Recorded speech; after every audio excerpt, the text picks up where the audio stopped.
Hello friends, कैसे हैं आप लोग। उम्मीद है आप लोग बहुत अच्छे होंगे।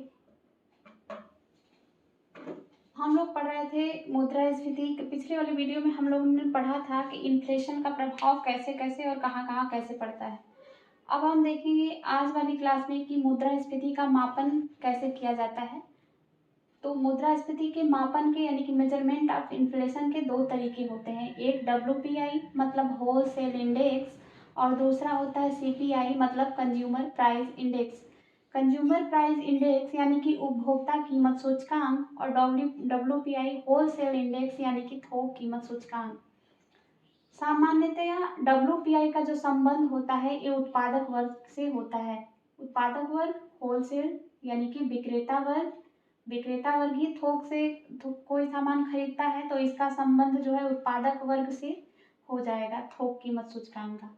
और कंज्यूमर प्राइस इंडेक्स यानी कि उपभोक्ता कीमत सूचकांक एक खुदरा मूल्य से पर आधारित होता है, यानी कि उपभोक्ता वर्ग से जो सामान को खरीदने वाला है क्रेता वर्ग से इसका संबंध होता है CPI का। ठीक है। भारत में सबसे ज्यादा इस्तेमाल किया जाने वाला मुद्रास्फीति का संकेतक WPI ही है। ये सारा क्वेश्चन जितना भी हमने लिखा हुआ है एक एक करके सारे क्वेश्चन के रूप में पूछे गए हैं। भारत में सबसे ज्यादा इस्तेमाल किसका किया जाता है, तो मुद्रास्फीति का संकेतक के रूप में WPI का किया जाता है।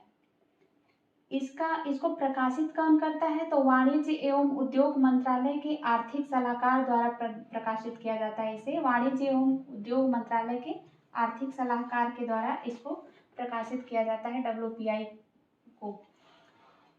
आलोचना में दो चीजों को रखा गया है इसमें कि ये जनता के लिए थोक मूल्य से संबंध नहीं होता है। आम जनता का थोक मूल्य से कोई संबंध नहीं होता, केवल उत्पादक से इसका संबंध होता है। और इसके अंतर्गत सेवाओं को शामिल नहीं किया जाता है, यानी थोक कीमत सूचकांक का केवल वस्तु से संबंध होता है, सेवा से संबंध नहीं होता है। जबकि हमारा जो GDP है, जो ग्रोथ है, उसमें ज़्यादातर सेवा क्षेत्र का सबसे ज़्यादा योगदान होता है। इसलिए इसकी आलोचना हुई कि भाई आम जनता से इसकी कनेक्टिविटी नहीं है और ना ही सेवा को इसमें शामिल किया गया है।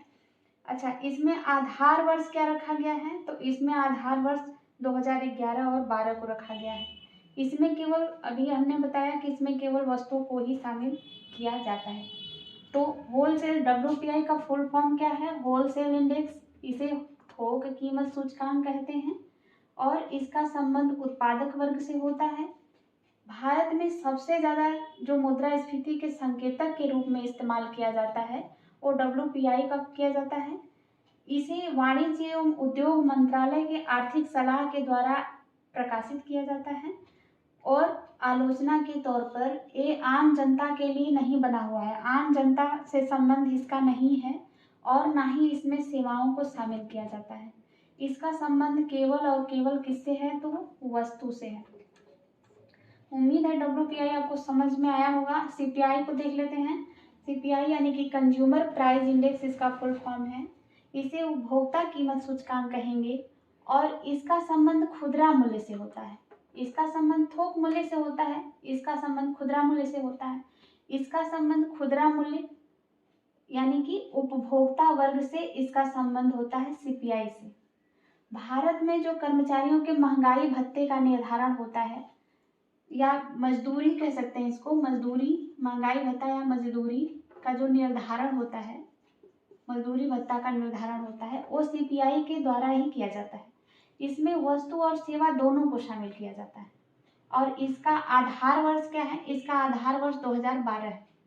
CPI मुख्यतः 4 प्रकार के होते हैं, जिसमें से पहला है औद्योगिक श्रमिक यानी कि CPI IW, इसे कहेंगे इंडस्ट्रियल वर्कर। CPI IW मतलब इंडस्ट्रियल वर्कर। दूसरा है कृषि मजदूरों के लिए, तो कृषि मजदूरों के लिए होता है तो CPI AL यानी कि agricultural labour, CPI agricultural labour. Third है ग्रामीण मजदूरों के लिए, तो ग्रामीण मजदूरों के लिए CPI RL मतलब रूरल लेबर। और चौथा है ग्रामीण और शहरी, जिसे कहते हैं संयुक्त, तो इसका CPI होता है CPI कंबाइंड या ग्रामीण शहरी संयुक्त कहते हैं, CPI संयुक्त कह सकते हैं। अब एक चीज और देख लीजिएगा इसमें कि जो महंगाई भत्ता का निर्धारण होता है, ये भी पूछ सकता है कि सीपीआई में किस सीपीआई के द्वारा महंगाई भत्ते का निर्धारण किया जाता है। तो औद्योगिक यानी कि सीपीआई आईडब्ल्यू के द्वारा महंगाई भत्ते का निर्धारण किया जाता है। ये 4 प्रकार के सीपीआई हो गए। और सीपीआई में जो ये तीन हैं औद्योगिक श्रमिक, कृषि मजदूर और ग्रामीण मजदूरों के लिए जो सीपीआई है, इसका जो संकलन है श्रम एवं रोजगार मंत्रालय के श्रम ब्यूरो के द्वारा इसका संकलन किया जाता है। श्रम एवं रोजगार मंत्रालय के श्रम ब्यूरो के द्वारा इसका संकलन किया जाता है। ये सीधे सीधे क्वेश्चन पूछा गया है, इसलिए इसको ध्यान में रखिएगा।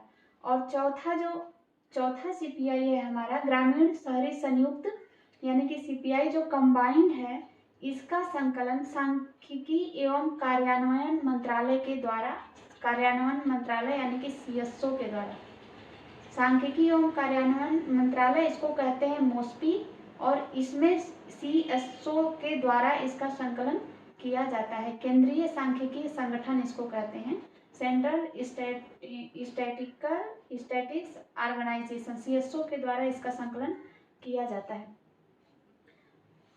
उम्मीद है समझ में आया होगा। एक चीज और है कि 2014 से ही आरबीआई जो है, आरबीआई सीपीआई के आधार पर जो है मापन करता आया है। सीपीआई को ही प्रमुख आधार बनाया हुआ है।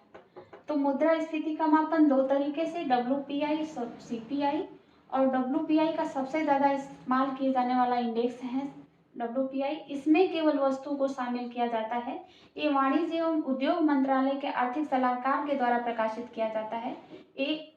इसमें आम जनता के पहुंच से बाहर है, ये आम जनता से इसका कोई संबंध नहीं है, और इसमें केवल वस्तु को शामिल किया जाता है। इसका आधार वर्ष 2011-12 है डब्ल्यू होलसेल इंडेक्स का।